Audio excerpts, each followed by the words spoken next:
Hi everyone, and welcome to the first vlog of April. Happy Easter for those of you that are into that business.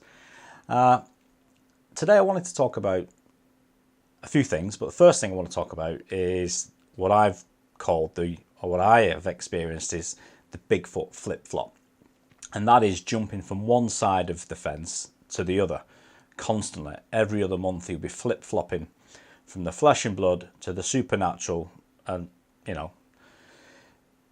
and it's ongoing. The more research you do, the more actual questions that you end up with no answers to. So regardless whether you believe in Bigfoot in Britain, we have hundreds and hundreds of sightings of an upright bipedal hairy man or hairy creature. So however you want to tackle that is down to the individual. Generally, from a skeptical point of view, what tends to happen is that they either get the tag of mistaken identity, the witness is mistaken, delusional, or they're lying, or they're a hoax. Now, the reason I'm bringing this up is because I'm a follower of Michael Merchant on YouTube, and other sort of free thinkers, more open-minded researchers of Sasquatch like Thom Powell, and a particular favourite of mine, and I can't find too much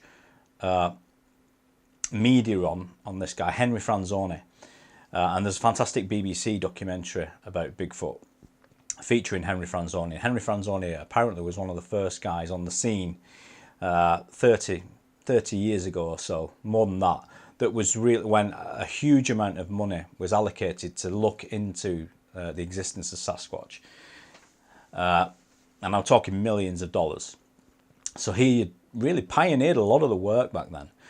And what I'm finding is that I'm tending to lean towards the woo side of the research. Not the, I haven't got to the portal business yet. But I'm not far away from it. What I mean by that is, if you look at the evidence and what the evidence has presented in 50 years, what you're finding is, for the last 30 years, nothing's really moved. And no matter how credible you try to remain, if you're not following the path that the evidence is laying out for you, then I think some researchers tend not to go down those paths to retain credibility. For whatever reason, you said, for a lot of the time it's just a personal thing, and they're choosing to remain wholly scientific, if you like, if that's maybe a better explanation.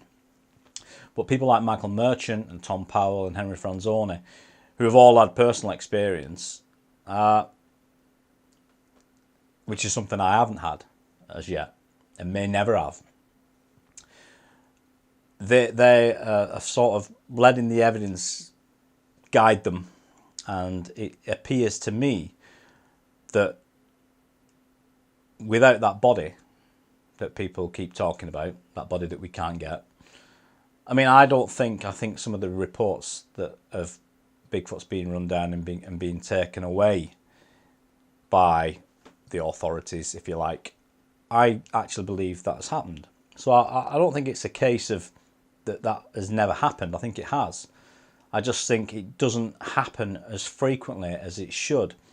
Now, as I said earlier, I was watching a video of Michael Merchant's a while back on YouTube, and he twigs a lot of questions in my mind and reminds me of, often when you're out, you have so many thoughts, and when you're in bed rolling around and you've got all these thoughts rolling around in your mind about theories and facts and ideas about how Bigfoot is eluding us and all that kind of thing. I'm sure everybody goes through that. And as I say, each night I'm flip-flopping, which, it must be flesh and blood. It must be, and this is the kind of thing that I would do on a weekly basis, daily, weekly basis, this. And that is, it's hiding in the caves. This thing must be hiding in the caves. It must be. Britain has thousands of ancient tunnels and mine systems, and that's exactly what it's doing. in order to remain unseen during the daytime and during times and in areas where there are people around, it remains underground until the sun goes down, and then it's free to roam and go about its business. It must be that. But, well, all the caves have been explored, haven't they? We've been in every cave in Britain. The caving community has said we've been in every cave. The scientists don't agree that it could live in these caves. And how is it getting in and out of these mines? Someone would have seen it. Don't be ridiculous. Well, have you considered camouflage? Have you considered that Bigfoot is so elusive because that's what it's meant to be. That's its whole life is about remaining unseen. And it's mastered the art of camouflage to a degree that we can't even comprehend. Yeah, but you've just said that people are seeing it, so it can't be that good at camouflage, can it? The cloaking, the absolutely cloaking. Have you seen the film Predator?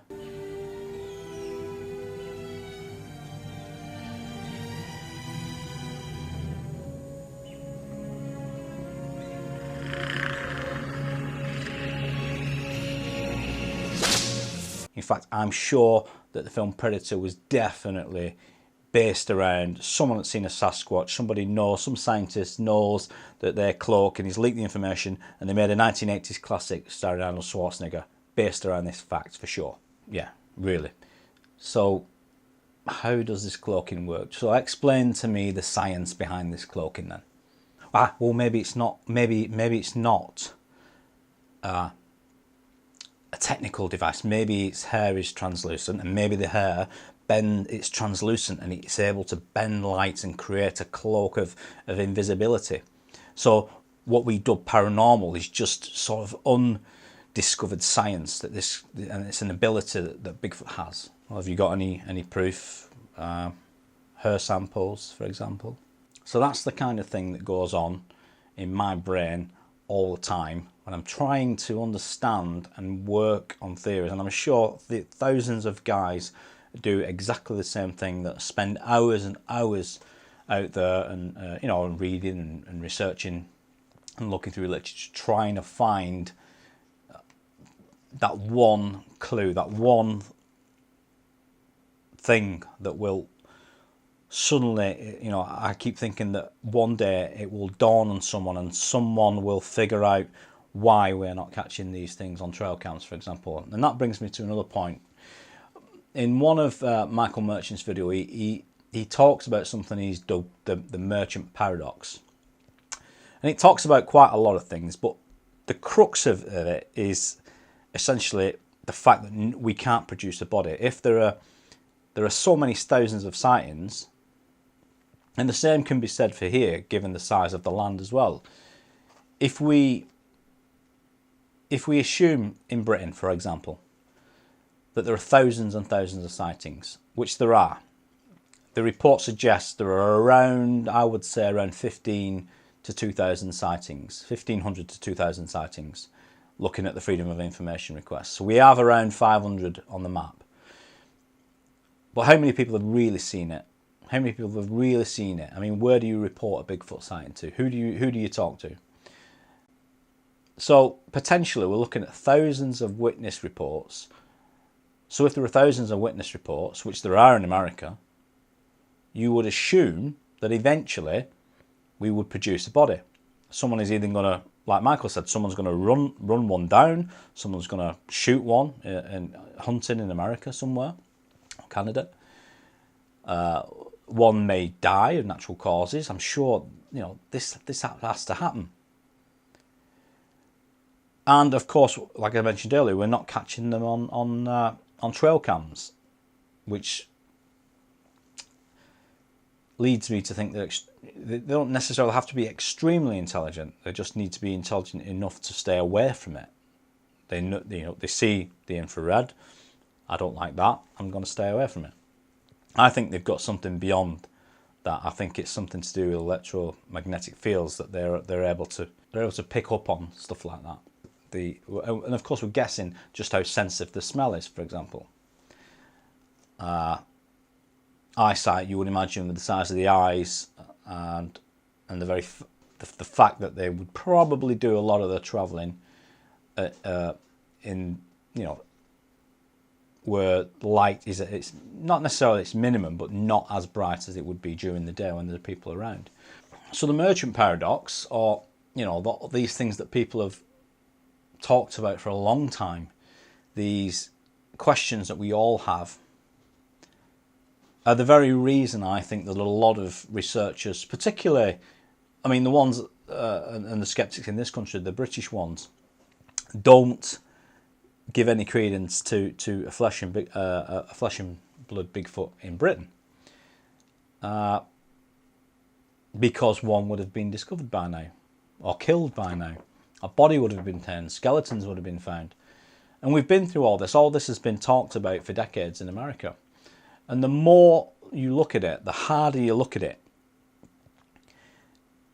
you get to understand it's a very legitimate question that the skeptics are asking. Why can we not find him? Is it because it's a supernatural creature?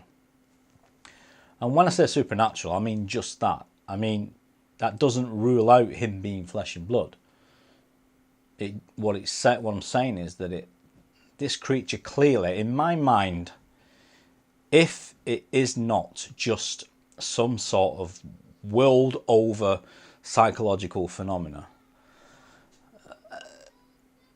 and it is indeed a real phenomena, whether it be flesh and blood or supernatural, which I think it is, both. Going down that road of the woo, it's a must for any. To me, I mean, this is just my opinion. I understand staying on the scientific line, and I understand even to a degree, I understand why some scientists won't get involved. I can totally see their point. I mean, you only have to look at the ones that have dipped the toe into Sasquatch, into that arena, and it's never good. Very rarely does it end up good. And Andy McGrath and I were recently talking about what happens if you do happen to get a good photo or video. What happens? It isn't good, is it? I mean, that's one thing that's as far as I'm concerned, that argument from the skeptic that Bigfoot, that people are in it for the fame, or some sort of money or something. I mean, that's bizarre, because the evidence actually suggests, now remember, this is what we're meant to be doing. According to the skeptics, we're meant to be following the evidence. We're meant to be doing it scientifically. So if we look at the evidence and we look at what happens to people that report a Bigfoot, we look at what happens to people who photograph or video a Bigfoot. Would you want to be that guy? Really? I mean, I'm talking about Patterson Gimlin type evidence. I'm not talking about a blob in a bush, because, you know, more often than not, as on a personal level, if you're seeing this thing with your eye and you're on the ground, that's different, because that video will always be in your experience. Just because it's come across as a blob on the camera, because of the circumstances, cool. You know, that's what happens. That's the reality of it. I'm a videographer, I'm a photographer. This idea sort of that people would be able to pull a camera out and snap a picture of this thing in an experience that lasts literally seconds. I think in some respects it's valid to argue that is just not a realistic prospect to expect everyone, regardless of whether we've had mobile. If everyone may well be carrying a mobile phone, everyone may well be carrying a camera when they're out. They don't necessarily always have it on. And I think the people that have got the camera out on display, there's a very good reason for anything out there that wants to evade capture to totally avoid that. The minute it sees that device, it's gone. But at the same time, you have to look at what Michael Merchant's saying, and other researchers before Michael have said that we should really be seeing more evidence. I don't necessarily think that in this country, because it's a brand new, actually people being out on the ground looking for Bigfoot. This is a brand new thing. In America, they should be producing, you would expect them to be, just as Michael said, you would expect them to be producing more and more and more and more photographic and video evidence. And surely it would be a matter of time before someone with a very good camera captures some really clear footage, you would imagine. But what is the reason that that is not happening? What is it about Bigfoot that is stopping that happening? Because if it was, let's say that, as many people agree, that let's just say they're an ancient human tribe or a hybrid human tribe. For us to try and evade so many attempts at capture, whether it be, you know, physical capture or photographic, that would be very difficult. That would be very difficult. I think particularly in this country, I think in huge expanses of woodland, you know, hundreds and hundreds of square miles that you get over in the States and in Canada and Russia, you know, I think that's possible, that it's much easier to evade the cameras.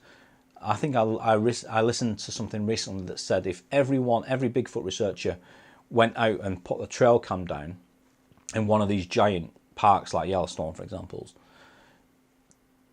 that it would only cover something like 1%, 1 to 3% of the entire land. So it's very easy for them to not be caught on camera. That's the size of you know, that's the landmass that we're dealing with. In Britain, we don't have that excuse. So this is why I've said before that I think in the next few years, the more and more of us that get out, I think we should be getting evidence if it is flesh and blood. There's just something about it that when you look at the evidence, when I look at the evidence, it has to have a bit. I'm not saying it's an alien. I'm not saying any of that. I don't even want to go down that road yet. I've just spent years doing that. But that phenomenon, as Michael said, is very similar. What we're experiencing with Bigfoot is very similar to the way that aliens evade being photographed, UFOs evade, you know, clear pictures evade being photographed.